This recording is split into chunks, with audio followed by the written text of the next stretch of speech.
Olá, mulheres lindas, maravilhosas, princesas do Senhor. Eu sou a Gilete Vieira e hoje eu vim aqui com mais uma mensagem de Deus para vocês. Hoje eu vou falar sobre a nora, tá? Eu já falei sobre a sogra, hoje eu vou falar sobre a nora. A Ruth foi uma nora fiel à sua sogra e fiel com certeza aos ensinamentos que ela teve, certo? Fiel a Deus. E vamos falar sobre ela, certo? Ruth, ela é moabita, cresceu nos planaltos do sul do rio Armon, provavelmente numa nação polígama, né? E sendo adoradora de falsos deuses, né? Naquela época tinha muito povo que adorava falsos deuses. Aí, uma família hebraica mudou-se para Belém, né? De Belém, na verdade, para Moabe, e eles eram diferentes. A mãe Noemi era tratada com respeito por seu marido Elimeleque. Ruth, cuja a mão foi pedida em casamento por um dos filhos dessa família, por Malom, né? Ela foi assim introduzida a um relacionamento próximo de aprendizado com essa mulher sábia e estável, a quem ela passou a amar e a admirar. Ruth e a sua cunhada Orfa ligaram-se afetivamente a Noemi. As três mulheres ficaram ainda mais unidas quando seus maridos morreram. Então assim, aqui está contando a história de Ruth. Ela morava numa certa cidade, aí a família de Noemi mudou-se para lá, ela, o marido e os filhos. Aí a Ruth conheceu eles, casou-se com um dos filhos da Noemi, né? E se juntou à família e ela teve um amor muito grande pela sogra, como se fosse mãe dela. Porque antigamente, as famílias, elas tinham esse costume. As moças que se casavam com os rapazes, elas tinham que morar com a família do marido. Então assim, ela tinha que largar o pai e a mãe, se casar e morar com a família do marido. Esse era o costume antigamente. Hoje em dia é um pouco diferente, né? Geralmente, o marido que vai morar mais próximo da família da esposa, né? Mudou-se um pouco o costume, né? Ou até morar longe das duas famílias, né? Cada um escolhe a forma que quer, né?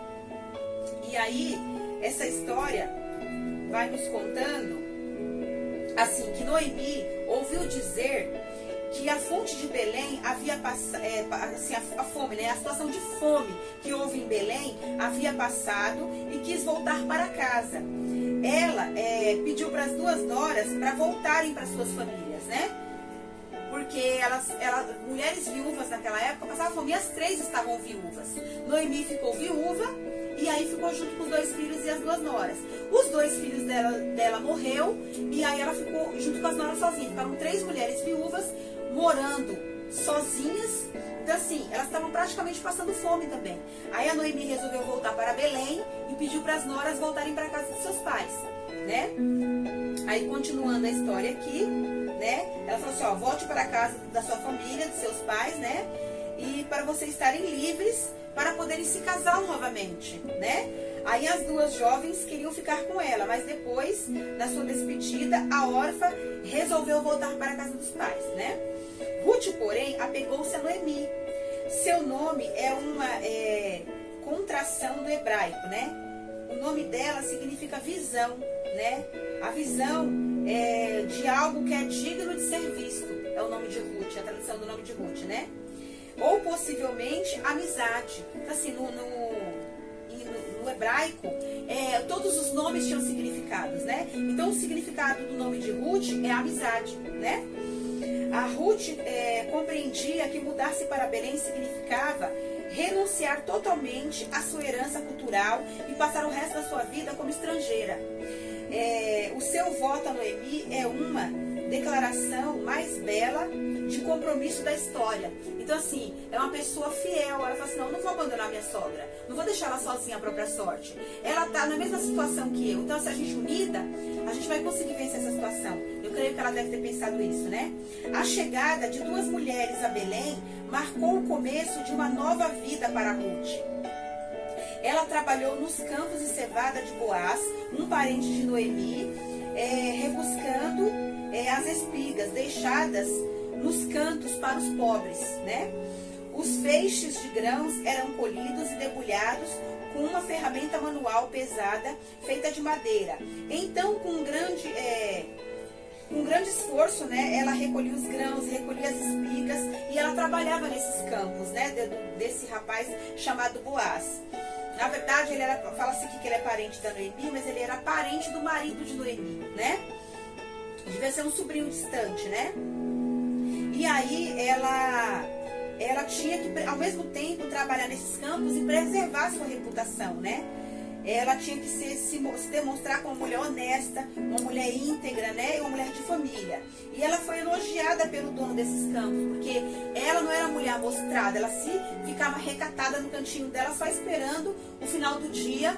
Os trabalhadores do local trabalhavam e deixavam os restantes num canto para que as pessoas que eram pobres, necessitadas, pegassem aquelas espigas para poder ter o que comer. E era o que ela fazia, né? Seguindo o sábio conselho da sua sogra, a Ruth conquistou o respeito e mais tarde o amor de Boaz, que comprou a propriedade de Noemi e tomou de Ruth como esposa. E ao fazê-lo, Boaz tornou-se o seu resgatador, porque naquela época tinha pessoas solteiras, podia resgatar mulheres viúvas, né? Das outras famílias. Então, isso era muito bom, porque as mulheres não ficavam abandonadas, né? Graças a Deus que eles não tinham preconceito, né, de casar com mulheres que já tinham sido casadas uma vez, né? Ruth destacou-se na história como modelo de caráter feminino, dispondo-se com alegria e confiança, e rompeu com seu passado e tomando por base a revelação de Deus, ensinada por sua sogra amorosa. Então, sua sogra ensinou para ela o amor a Deus, né? Para amar o Deus de Israel. E Deus usou a sua fidelidade de mulheres simples para cumprir seus planos extraordinários. Ele proveu pão para as duas viúvas na colheita que Ruth trabalhou, né? Proveu segurança à jovem viúva por meio de um casamento com Boaz. Proveu posteridade para Noemi por meio de Obed, o filho de Ruth e Boaz.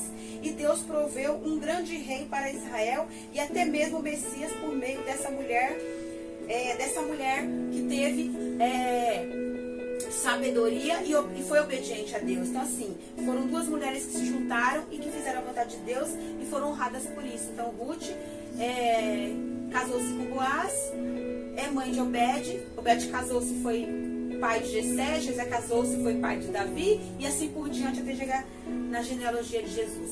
Então, assim, se você também está passando por uma situação dessa, você é uma mulher, você ficou viúva, você de repente está divorciada e quer adquirir um novo casamento, dependa de Deus.